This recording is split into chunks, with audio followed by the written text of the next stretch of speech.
तो राजू बताओ, रात गए मेरे घर आने की क्या वजह है? माफ कीजिएगा मैडम, मसला बड़ा था, पुलिस वहां थी, इस वजह से मैं आपके पास आया था। अगर कोई जरूरी बात थी आप मुझे कॉल पर बता सकते थे। मैडम हालात बहुत खराब है, हमारे तमाम ट्रक गायब हो चुके हैं।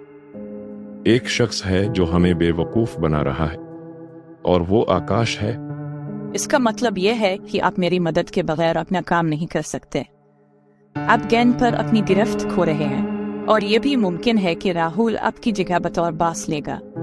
मैं माजरत खा हूं मैडम, लेकिन कोई दूसरा रास्ता नहीं है। मैं आपसे दरख्वास्त करता हूं कि बरा करम मुझे प्लान बी इस्तेमाल करने की इजाजत दें।